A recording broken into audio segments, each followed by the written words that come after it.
Hey guys, Henry here, and today we're going to be talking about Survivor Season 40 Winners at War, Episode 13, the penultimate step of the war, recapping the episode and sharing my thoughts.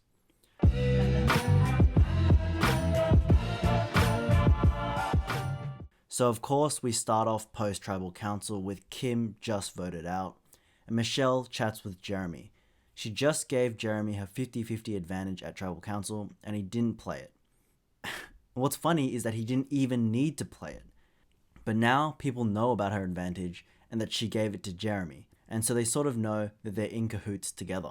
And Jeremy gives back the 50-50 coin to Michelle, and he tells us in a confessional that, he's not going to rely on a 50-50 chance to stay in the game. We then go to Tony, and he has a strong alliance with Sarah, and they want to keep Jeremy around as a number and as a meat shield. They think that Jeremy is going to vote with them, and so it looks like it's a good idea to keep him around until it's time to get rid of him. So it does look like the both of them are strong and all in on Cops R Us, and they're looking to go all the way to the end together. They even joked about how Tony blindsided Sarah in their first go around together of Cops R Us, and she even dares him to try it again. So it really feels like they have a genuine bond, and I don't think that Tony will blindside Sarah this time. But the way I see it, for Sarah to win at the end, she might have to blindside Tony. So Sarah feels like she's in a solid 3 with Tony and Ben, and it feels like the best move right now is to get out Nick. But the issue is that Ben does not like Jeremy, and this has been a consistent theme of the last few episodes, and he just hates his guts and wants to get him out ASAP, which would just put the three of them at a bit of a disadvantage considering Jeremy is in line with Tony at the moment, and going forward it looks like Jeremy will be on Tony's side of the vote. So Sarah goes off and pulls a complete Houdini mind trick, laying out all this strategy and steering Ben in the direction of voting out Nick, and incepting the idea into his head to make him feel like he's the one that's pulling the trigger and that he's the one that's driving the bus. And it's cut in such a funny way because she's just trying to convince him, and then it cuts straight to the next scene where Ben runs off to Tony and tells him, let's vote out Nick, as if it's his idea. So clearly Sarah and Tony are running this show. Ben has convinced himself that voting for Nick is good for his game and thinks that it's completely his idea. And man, he is solidifying himself as a GOAT. But he does have an immunity idol, so maybe he can pull off something later down the road. So we go to the first immunity challenge of the episode. So they've got to chuck a ball up on a rack and run through a little ropes course thing and catch the ball and then complete a slide puzzle. Anyway, Nick ends up winning the immunity, and that completely blows up the initial plan to get Nick out. And my first thought is that Tony's vulnerable now. If, the initial vote of Nick, the easy vote, is not on the table anymore, maybe people might turn on Tony. When we get back to camp, no one really talks about Tony, and Denise's name is the first name out there. But Ben, feeling like Denise is in line with him and a number for him, he wants to split up Michelle and Jeremy. So he thinks he's being a bit of a strategist by going to Jeremy and trying to suggest to him to get the 50-50 off Michelle, and then going to Michelle and telling her to watch out for Jeremy, saying, I bet he's going to try to get the 50-50 off you, and trying to plant some seeds of distrust. And this guy does not know how to play this social game. It's so frustrating. If you know two people are tight, how do you not realize that trying to play them against each other, it's just not going to work, because they're going to discuss it because they trust each other more than they trust you. And then they're going to turn around and instantly know that you're the one behind it. He had no tact about it. He just went about going to tell Jeremy something, going to tell Michelle something, and hoping that they'll just start being suspicious of each other. Like, he's really thinking on a very basic level. So obviously, Jeremy immediately knows something is up, and he and Michelle talk it out, and guess what? They agree to go for Ben, and they look to get Nick and Tony on side to get enough votes to get Ben out. But Cops R Us has a plan to keep Ben around to the final 3. So Tony is not voting Ben and is going to go for Jeremy now that Nick is not in play. And Tony organizes to split the votes on Michelle and Jeremy to sort of negate the effect of the 50-50 if it is played. And in this discussion, he includes Nick, which is sort of strange. I'm not sure if I would trust him if I was Tony, because I feel like he might just go running to Jeremy and Michelle and tell them of this new plan. And Sarah shares my concerns. She's worried that Nick will flip. He's absolutely in the middle of this vote, and he's the one that really gets to pick and choose whether it's Jeremy or whether it's Ben that goes to the edge of extinction. My gut feeling going into this tribal was that he was going to vote out Jeremy because of all the stuff he was saying about, he's trying to think of the long game and thinking of who he can't sit with at the end. And Jeremy for sure would be beating him at the end. So we get to tribal council. Michelle goes up to play a 50-50 advantage, and Jeremy gives Michelle these big wide eyes, trying to get her to play it for him, but she ends up playing it for herself. She flips it and it lands on safe, and she's safe for this vote. Not gonna lie, I'm not a huge fan of this advantage because it's just very difficult to play strategically as there's no real certainty in its outcome. I think the way Michelle actually played it by giving it to Jeremy is probably the best thing you can do with this advantage, because you're not really going to be able to use it to, flip a vote a certain way, because you really could just be 50-50 going home in that case. So by giving it to someone else, that act in itself is a guaranteed jury vote or a guaranteed alliance shore up, and I think that's the best way it could be played. So Michelle, I think, has played it as well as she could given the circumstances. In the end, Jeremy is the one that gets sent to the edge, and he gives his 2 fire tokens to Michelle. And post tribal council, Ben is completely ecstatic. He gives Tony a big ass hug because Tony voted against Jeremy and saved him from going to the edge. And it's clear that Ben finally feels like he can trust Tony. This vote really solidified their trust, and they both start to scheme to get out Michelle and then Nick, who are deemed the 2 hyenas. Meanwhile, Michelle is absolutely furious at Nick for choosing to vote out Jeremy, the one other person that was really in line with her, and now they're both at the bottom, clearly at the bottom. And she calls it exactly as it is and hits the nail on the head. They're going to vote out Michelle first and then go for Nick next. Nick was thinking way too far ahead in voting out Jeremy, because if they wanted to vote out Jeremy at a later stage, I'm pretty sure people would be happy to get rid of Jeremy before the final.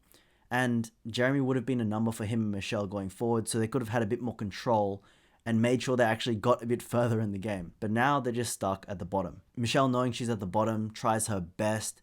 She tries to convince Sarah that Tony's unbeatable at the end and that her doors are open to any ideas, and maybe trying to hint at getting Tony out next. And Sarah literally just walks over and tells Tony what Michelle told her right in front of her.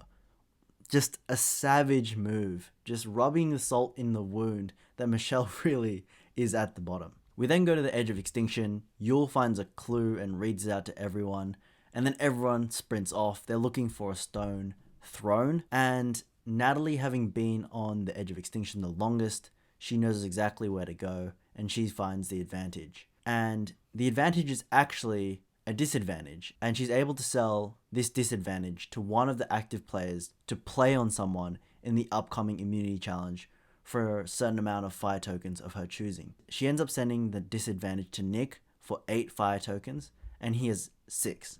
So he needs 2 more. He manages to get Michelle to chip in the extra 2, and they both decide to play it on Ben. At the immunity challenge, Nick and Michelle do some terrible acting. They're just acting like they're so surprised that Ben is being disadvantaged, and oh no, Ben is being disadvantaged, I can't believe it. But honestly, it's a good move. Playing it on Ben is probably the best move here because he's someone that is more likely to take it personally, whereas I feel like Tony or Sarah would just sort of brush it off like, okay, they understand it's being played on them. But it seems like Ben is like really caught up on, oh, who would play this on me? This sucks. So the challenge is to stack a bunch of blocks and knock them over like dominoes while navigating through beams that, if tripped, will knock your blocks down. And Ben with a disadvantage has 30% of a further track to place his blocks. Michelle ends up winning immunity, and knowing she's at the bottom and the easy vote in the next tribal council, this is absolutely huge for her. So they go back to camp, and Denise starts acting as if she feels the vote's going to go her way, basically to give Michelle and Nick some comfort that, look, they aren't the ones going home. Meanwhile, the vote, while initially was going to be for Michelle, is just shifting over to Nick. Nick and Michelle try to convince Tony that maybe getting Ben is the correct play in this spot. And Tony does give it some consideration because he is worried about Ben being able to make fire so well, and Ben used that to his advantage to win his season. And Ben also holds an idol, so Tony maybe sees this as an opportunity to flush that out. Tony then goes on to reopen his spy nest and he actually gets some useful intel.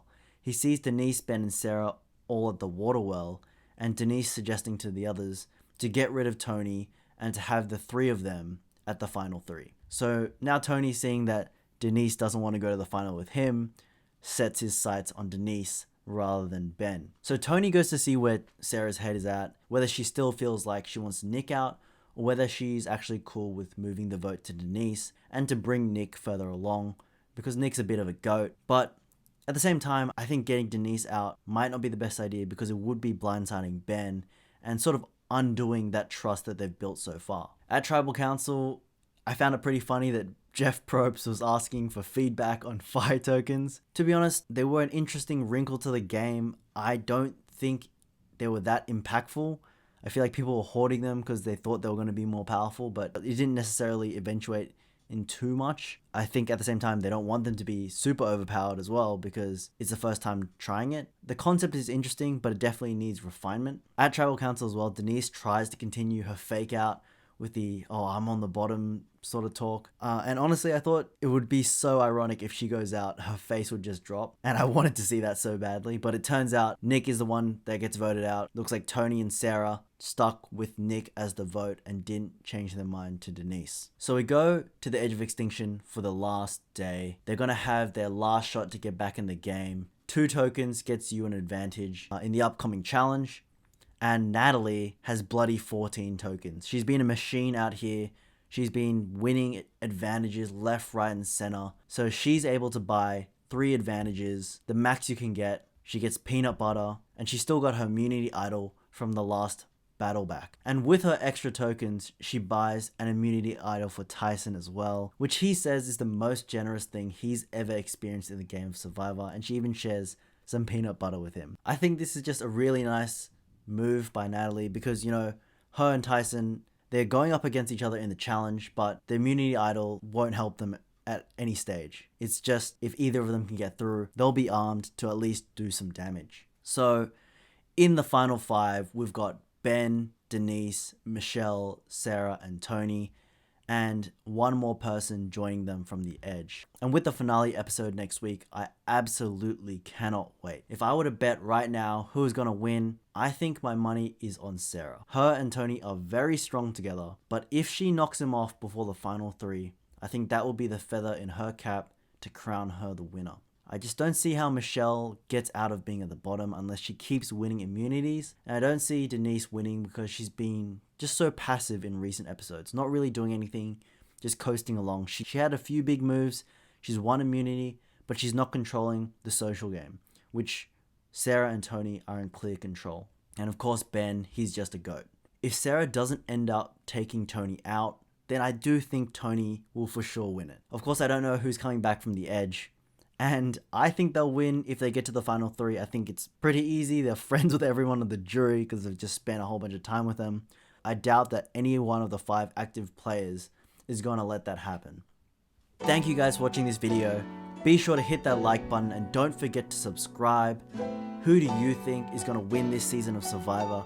Comment down below and let me know.